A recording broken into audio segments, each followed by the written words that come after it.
Right, hello everyone. Before we begin, housekeeping tips for our Zoom meeting. Please don't use digital backgrounds. They can really slow down the connection speed. And please keep your mic muted during the presentation. If you need to speak, we can definitely unmute you. Go ahead and use the chat box to ask questions, and then we'll go through the presentation. And of course, there will be a session evaluation at the end. I want to say a special thank you to our doctorate level sponsors for our 44th annual Aspire Conference, Student Access, Mastery Prep, Lumen, and Paradigm Shift. So please check out a hot topic session or visit them in the vendor rooms to find out more about how their products and services can benefit your program. Okay, I hear we've got a few more people. I'll just let them in. So you are in the Improving Student Communication session with Sam Sessions. So hopefully that's where you want to be. So Sam Sessions bleeds purple. He graduated with a BA in English teaching, holds a Master of Professional Communications degree, both from Weber State University. Sam also has worked at Weber Affairs Division for the past 5 years as a college skills specialist for Upward Bound. And he's an adjunct professor in the communication department where he teaches interpersonal, small group communications and public speaking. Sam's a really busy guy. He spent several years teaching English in public schools before pursuing a career in management. However, before long, the pull of education was too great and Sam returned to working with students. A dedicated father, he prides himself on living through the accomplishments of his only child and prays she will be able to keep him in the lifestyle to which he is accustomed in his later years. So Sam, I'm going to go ahead and turn it over to you. Hey everyone, thank you so much for joining us. I have to be right off the bat, I see a lot of my very favorite trio people who I've gotten to know over the years. That makes me happy. So welcome everybody. I feel like it's really important for me to be completely and utterly transparent with you guys. When I first submitted the proposal for this, it was purely to get a gift bag. I thought, I love the end of these things where after the presenter's standing there and they bring up a gift bag and there's like a magnet in it or just some fun. I just thought, that's for me. I need more treats in my life. And then I submitted this, and then I don't know if you guys have heard of this thing, this COVID, is it COVID or COVID? It's just sweeping the nation, and apparently it's really wreaking havoc. So we're going to end up having to do this way. But I am going to do my very best. So as we go through, Barb is going to sort of kind of monitor the chat. If you have questions that you'd like to ask, we'll try to do that. And I'm going to go ahead and share right now and we'll get started.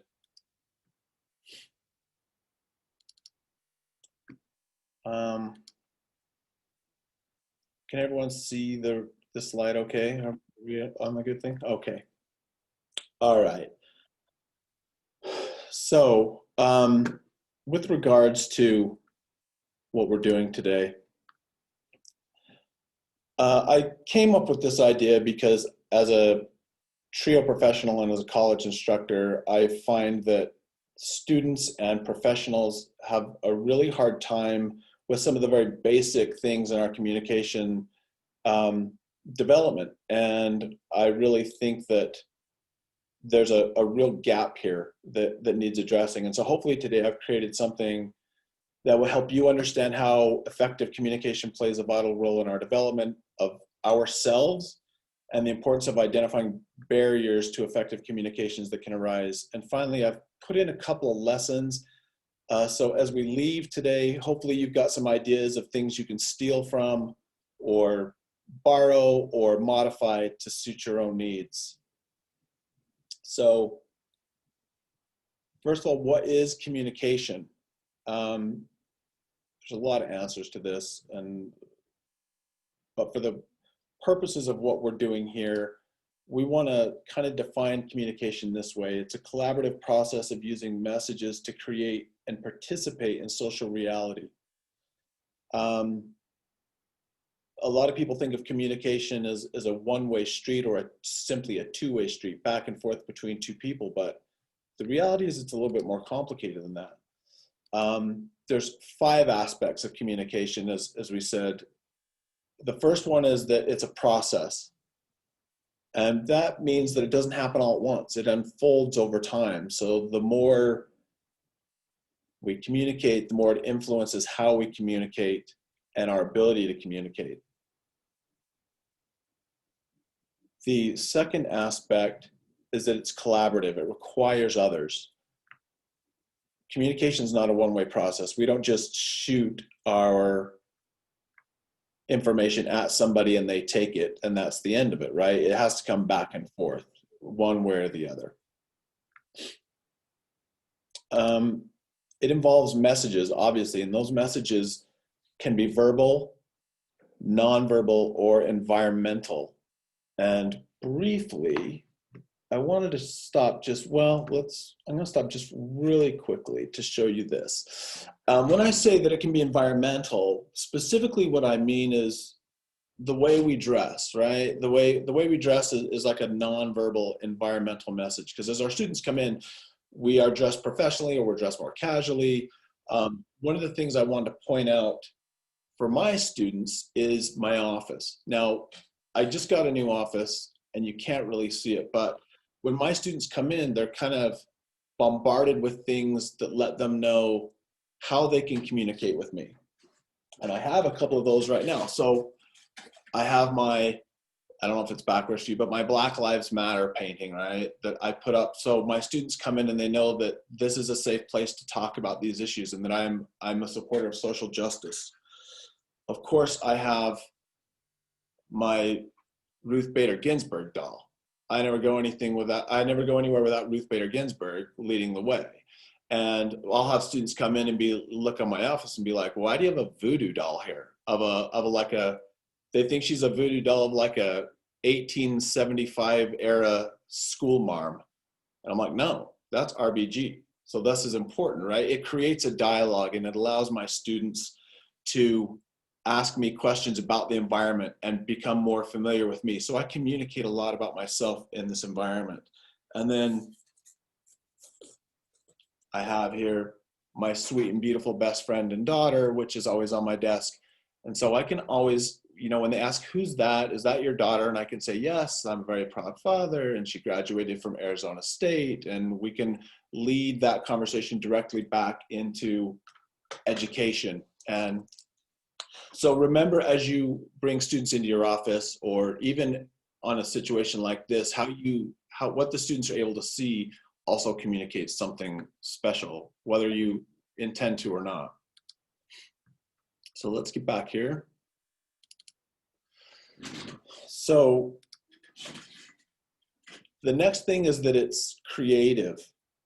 The way we communicate creates and shapes reality, literally. And as TRIO educators, we know this is true.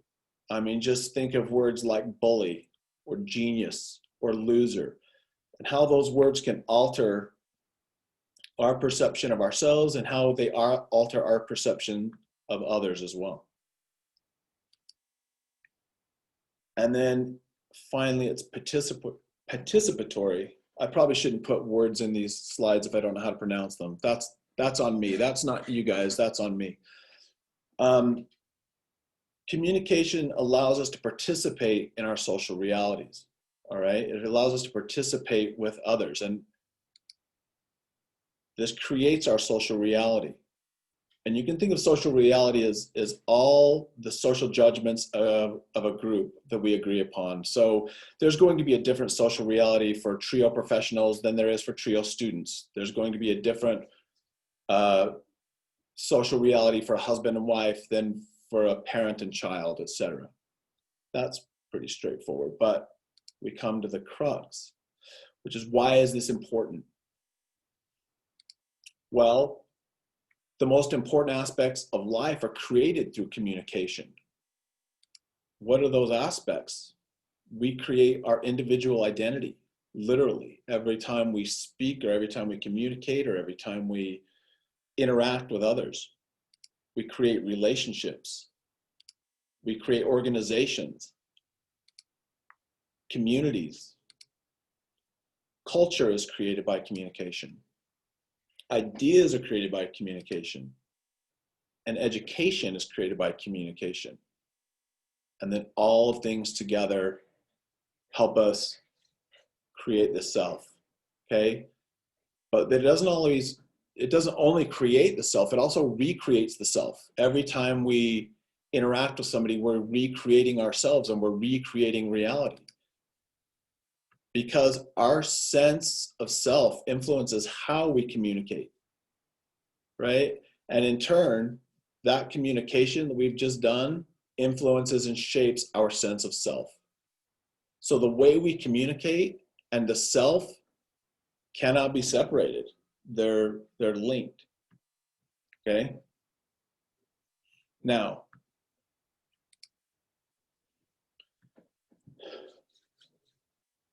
because of this, because of these interactions we have, and because it's so much information coming in all the time and it changes us, there's bound to be barriers in our communication that arise. Our collected communication experiences really mold us into who we are. So as we decode and interpret and respond to other messages, we have prejudices and biases that can complicate things. I've got a couple of stories here. These are can't miss communication fails from an actual working professional. The first one I want to talk about is when I was teaching school. My very first teaching job, I went into the classroom, and I am a pretty laid back kind of guy as a teacher and just as a human being. And so I went in there and I decided I was going to kind of charm this class, as I'm like to do, as you can tell. And I started talking to the class about my life a little bit at the beginning of the lesson. And I mentioned golf. I was a big golfer. And so I mentioned golf, and at the point, this is 2000, and I was talking about Tiger Woods. And I had a student who said, I hate Tiger Woods. So without even thinking about it, I said, oh, you hate Tiger Woods, you must be a racist. It was a pure joke. It was a pure impulse to say this thing. It was an epic fail that I didn't realize at the time, because as soon as it came out of my mouth, the kid's face dropped. I hadn't even looked to see who had said it. And when I turned and looked at the kid, it happened to be a young white kid here in Utah with a shaved head. And he goes, very angry. He's like, you think I'm a racist because I have a shaved head? You like I'm a white supremacist? And I was completely and utterly flummoxed. I was like, no, that is not what I was thinking at all. I didn't mean to imply that. And he got very upset. And I apologized. I felt really bad. We started the lesson. But by the end of the next period, the principal was at my door being like, hey, did you call this kid a racist? And his parents were on the phone. And all this stuff came from that. So I had a communication barrier, right? I had built a barrier that was based on my relationship with my nieces and nephews, with my brothers, with the people I'd gone to school with, where they understood my personality. And I, attempted humor at times, and that joke didn't land. And it was a big influence. And I couldn't see that it wasn't going to land beforehand, because I have that barrier that had been created from my past communications.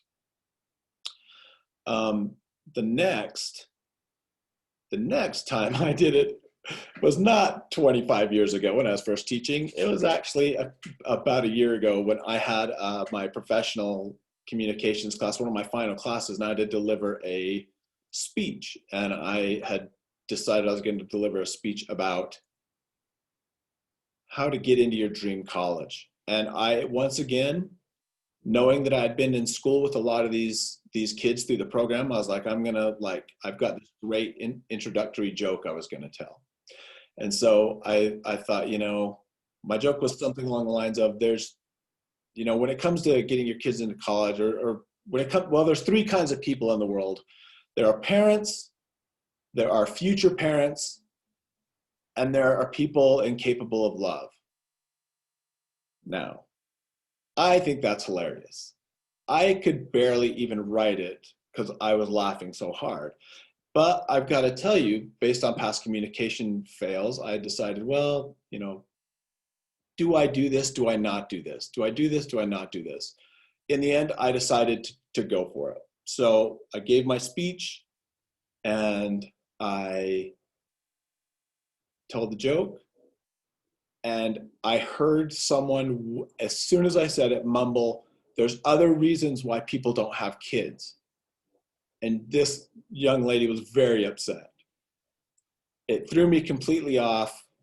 I I wouldn't say that presentation was a complete disaster, but it was a pretty big disaster. But once again, I had let a barrier uh, get in the way of my effective communication. We do this all the time. Now, I know how we're feeling right now. We love to talk. We're trio professionals. We love to share. And so, what I want to do is give you guys a couple of minutes in a breakout room, not a lot of time, to talk about your own personal barriers or a couple of maybe communication fails that you've experienced in your life. Um, I have to tell you right off the bat that when I told my girlfriend I was going to do this, she is currently getting a degree. She's back in school and getting a degree. I said, I'm going to let him talk because we're all trio professionals and we love to talk. She she groaned like crazy. So I will say that it was crazy. Like she was so disappointed in this. So, but I want you guys to have the chance to talk to each other. I don't want you to listen to me the whole time. So we're going to do about 4 minutes in a breakout room. Just a couple of you guys share a few experiences of barriers that you've experienced yourself. And let me do that really quick. All right, here you go. I'll see you in about 4 or 5 minutes.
Welcome back. It looks like we're coming little by little. All the rooms should be closing here really soon.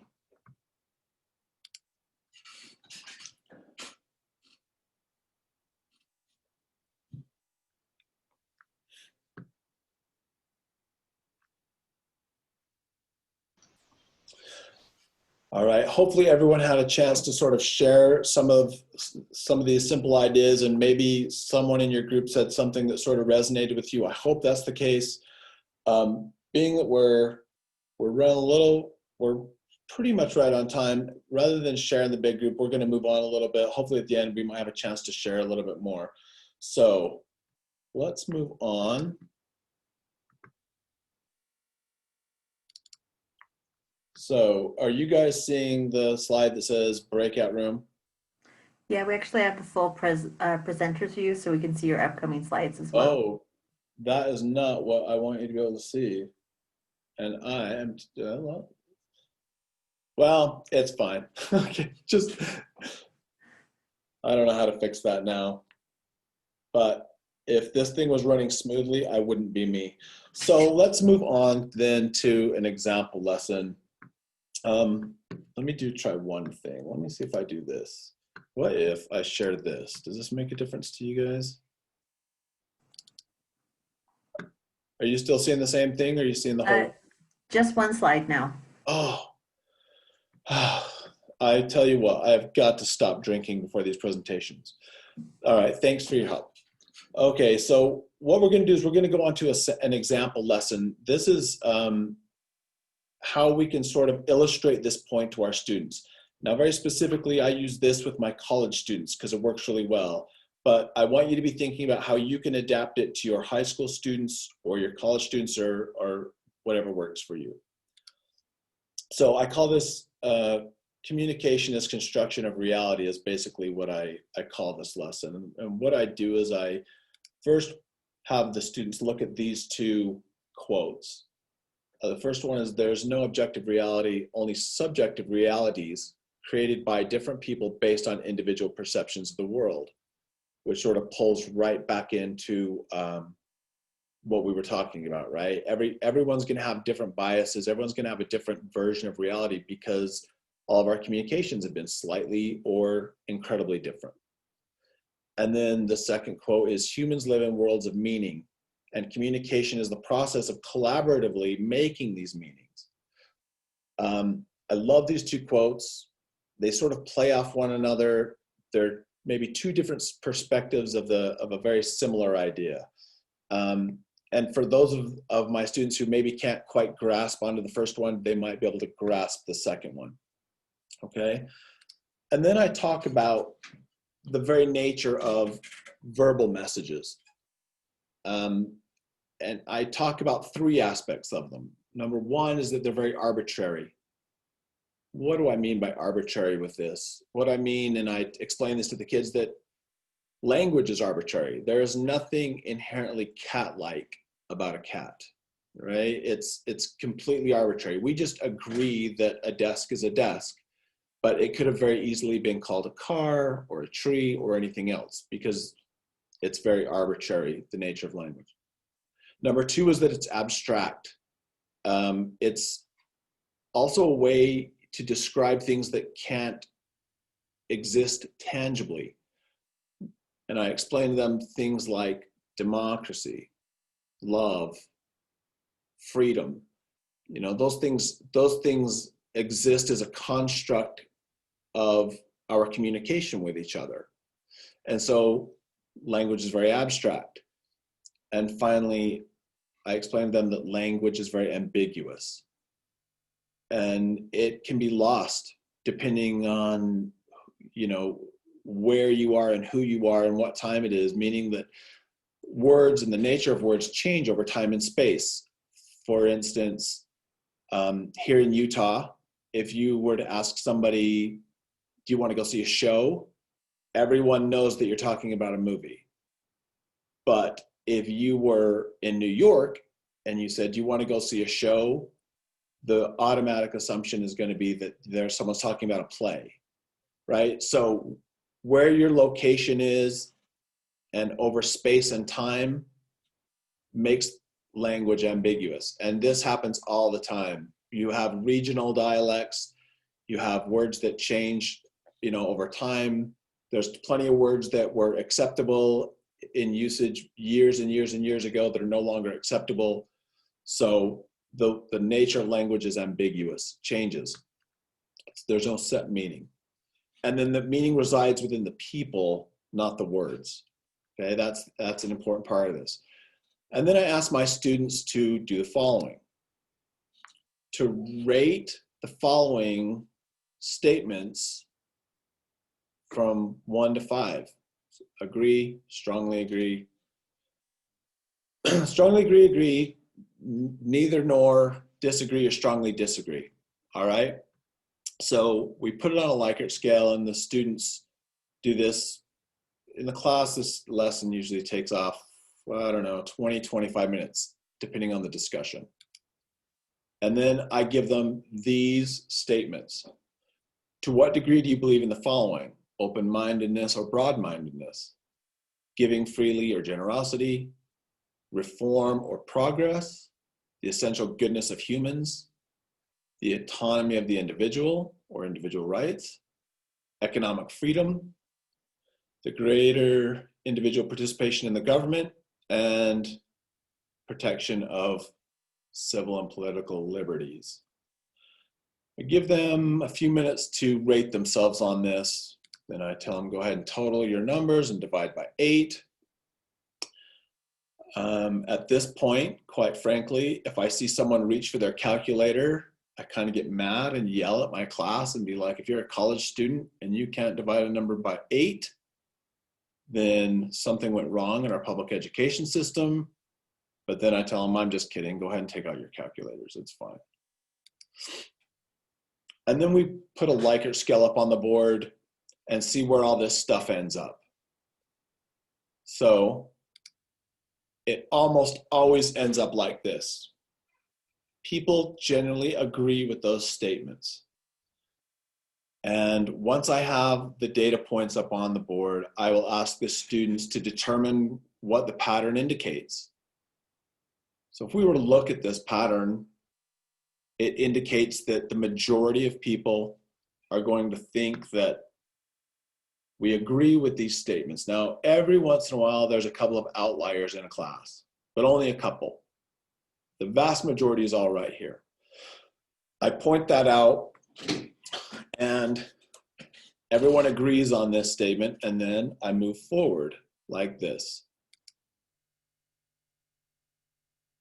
I add these labels. Now, because students in Utah are raised in a super conservative religious and political environment, a lot of them, by the time they get to college, identify as conservative.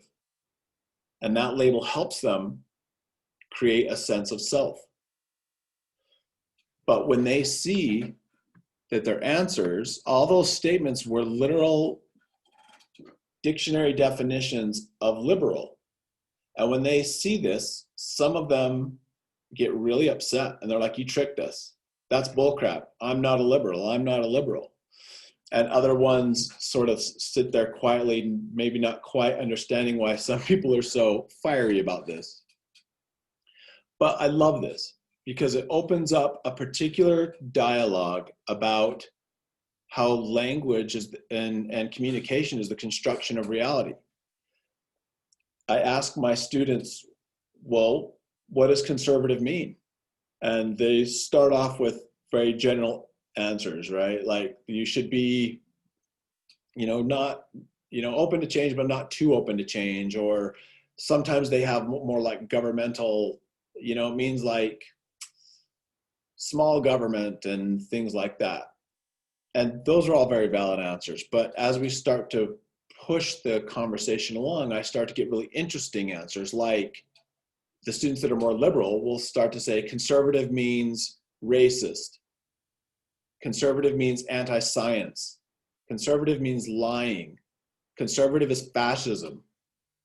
And then you'll get students who say liberals mean anarchist or anti-police or things like this. And it opens up this amazing conversation with the students to say the words we use and the way we label things has a huge impact on society. It literally creates our reality.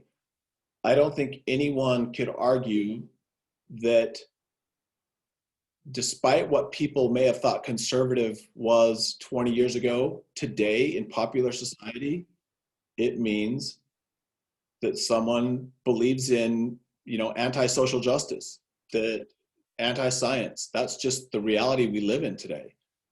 I love this lesson because it opens up my students to this possibility that they can understand that the words they use have a direct, meaningful impact on society and on themselves. So before we move on to the next one, does anyone want to, we can have a moment to interject a little bit. Does anyone want to make a comment on that lesson and maybe its effectiveness with their students? Go ahead and unmute yourself if you can.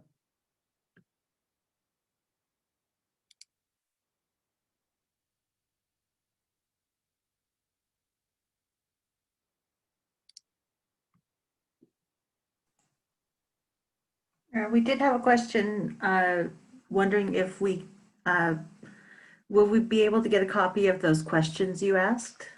Absolutely. Absolutely, you will. And I'm hoping that by the end of this, you've seen something that will maybe resonate with you or that you think can help resonate with your students. So absolutely, we can do that.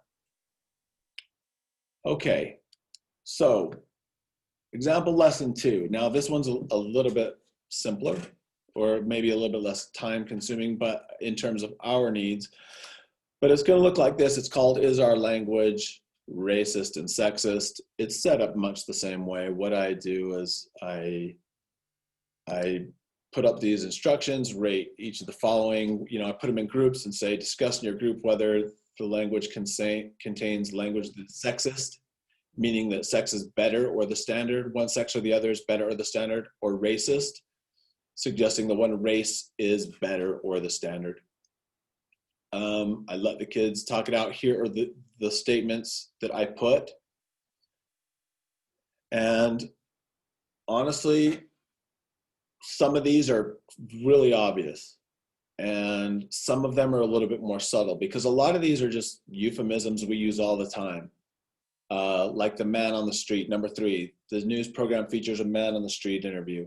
That is, like most people would be like, I don't even get it. Like, who cares? Man in the street, woman in the street, what difference does it make? And again, these open up a lot of really nice conversations because in general, some of them are really obvious and everyone says, yes, that's sexist or that's racist. But a lot of these people disagree on, and it creates a nice dialogue in the class. I think this lesson can be very, very powerful to high school students. The other one is maybe geared towards maybe seniors or more, kids that are more college age and senior age, but I think this one could be very effective with any age students, especially.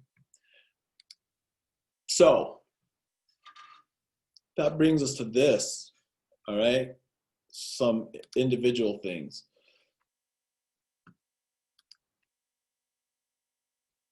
Trying to free your mind here, but I can only show you the door. You're the one that has to walk through it. Tank, load the jump program.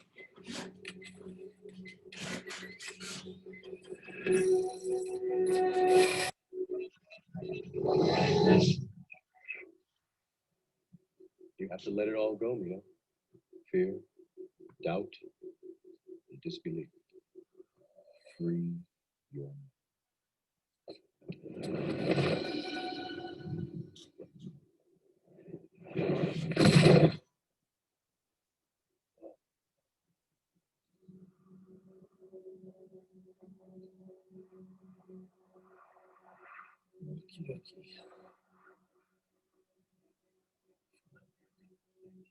What if he makes it?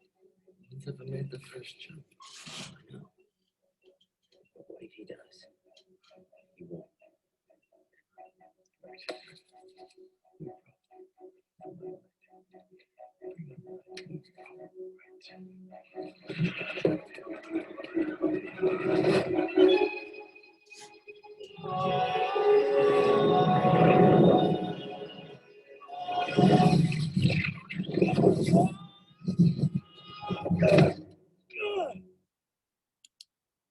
Now, that's us. We are Trio advisors. We are Morpheus, and we're finding these students. We're finding all of our little Neos, and we are telling them, you can break free of this matrix that you're in. You are the one. You're the one that can break the cycle of poverty. You're the one that can break the cycle of you know, no one in your family having gone to college and graduating college. And we tell them this, and then we build them up and we get them into college, and then they take their first jump, right? They load the jump program that first semester, and they get halfway, and all of a sudden they stumble and they stop believing they're the one, and they fall. And the unfortunate thing about our population is that when they fall, they tend not to get back up, right? They tend to go ahead and be like, I fell, and therefore I need to get out of here and do something else. This may not be for me. So this brings me to this little segment I like to call high textpectations. These are a few actual texts I've received just in the months since we decided to do this presentation. And I think they're very telling about the way I have communicated with my students and my expectations. So, should I apply it to Trio in my college? This was a text I received about 3 weeks ago from one of my freshman students who left UB, and he has gone now on an athletic scholarship. Now, that's a great question. Should I apply for Trio in my college? Now, obviously the answer is yes. But what's interesting about this text is, and I think actually Amanda Nilsson from SSS is in this session right now. I had SSS come and talk to my students, and I told them, if you would apply for SSS, I would give you extra credit in my college class in the summer. So this question, should I apply for Trio in my college, was mildly shocking to me. So I was like, if it were me, I most definitely would. I know you're going to get some extra help because he's a student athlete, but I would still apply, right? And his response, yeah, I think I'm going to do it, see if they can help me with my books. And always ever the optimist, always trying to build him up. I was like, that's awesome, definitely reach out. It's the same as it was for UB, which is perfect. But what I realize here is that I have communicated poorly, or he would have probably already done this. There's some sort of communication lack for me that my student had not already done this by the time he got up there. I told him several times, we had a lesson on it, we offered extra credit, and still he texted me as though he'd never heard of this thing before. And I'm sure every one of us in this session has got 100 stories exactly like that. But what about this next one? High textpectations number 2. This is also very telling. So this is a student who I taught in the summer, the same bridge class. Sam, what was my final grade in your class? You can see that I was maybe only slightly irritated by the first line of my response. It's posted on Canvas. Like I always tell you, check, read your email, read the instructions, follow directions. So I'm like, it's posted on Canvas, but look, I didn't make a grouchy face.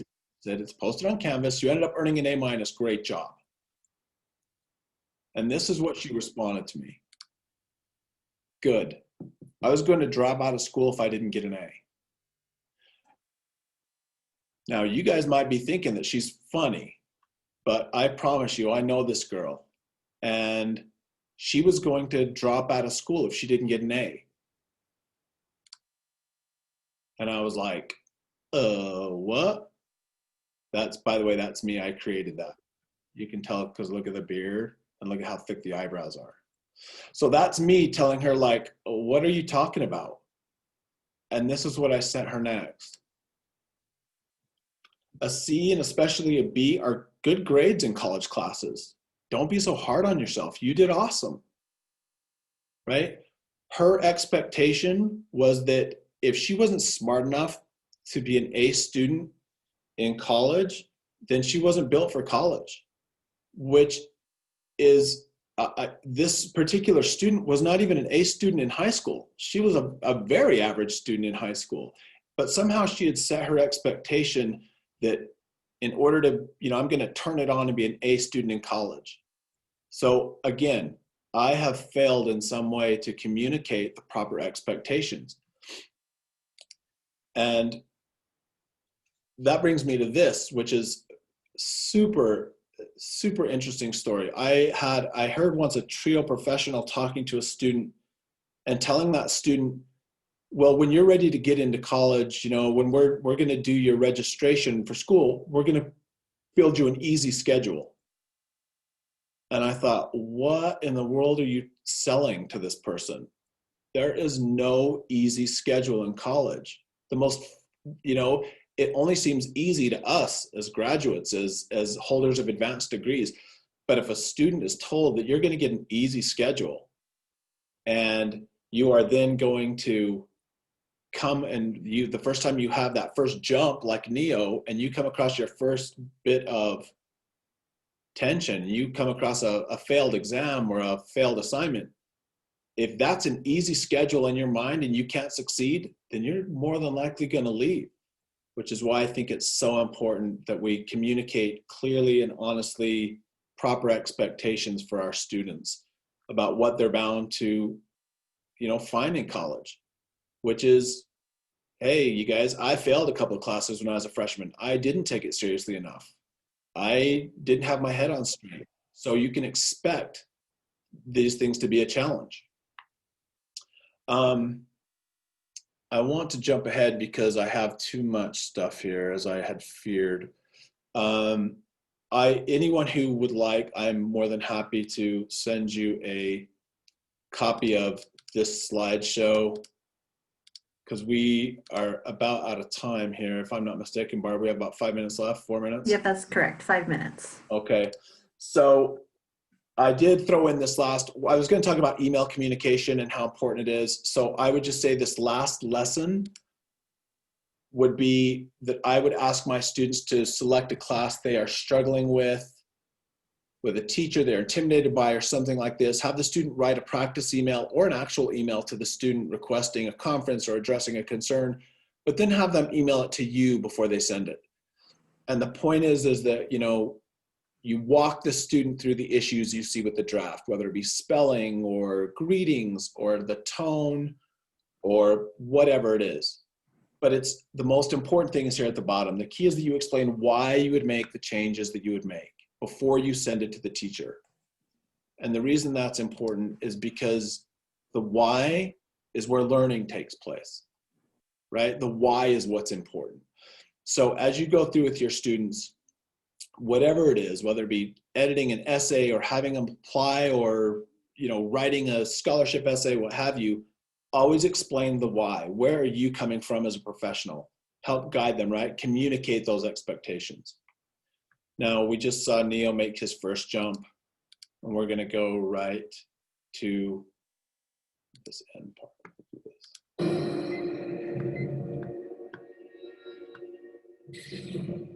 Get up.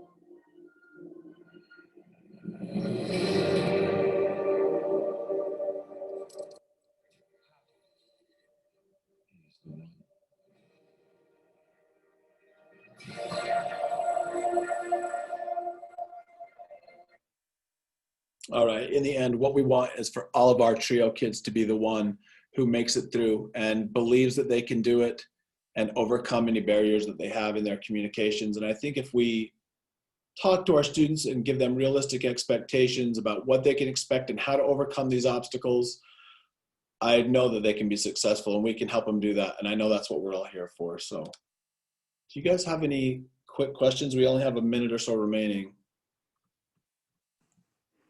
We have several requests for copies of your PowerPoint, Sam. All right, perfect. I don't know how to do that though. I am just a pretty face. I'm not a smart guy. So, but if you submit your emails to maybe the chat, will that work? Then we can get a list of those. Is that how it works, Barb? Sure, we can do that. Okay, perfect. You guys, I have to apologize for, I didn't quite manage the time very well. I tend to talk a little bit too much, but the whole section there in the middle is about some examples of poor emails I received and why it's important to teach these things, because most college professors are only going to talk to their kids with emails, and it's a pretty big part of it. So that aside, you guys have been an awesome audience. I really appreciate your time. Thanks for making me feel comfortable. Thanks, Sam. Just a reminder to everyone, please complete the session evaluation. I posted the link in the chat. I'm going to post it again quickly just in case it disappeared. I'll gather emails to share with Sam to get that PowerPoint out to everyone. Thanks, Sam. Thank you. Appreciate it.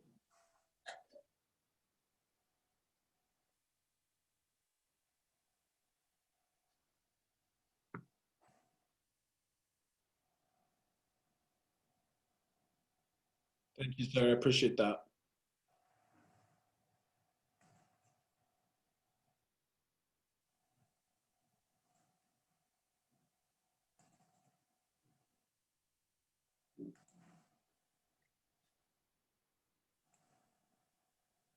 Thanks, Gary.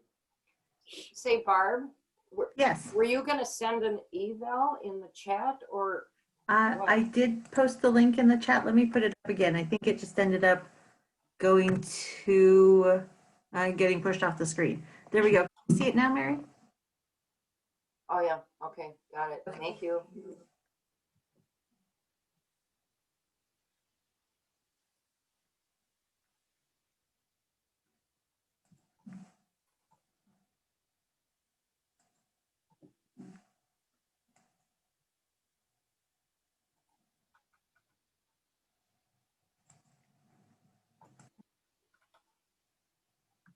Thanks, Jessica. Appreciate that.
I don't know, Barb, is that, well, think we're caught up, or?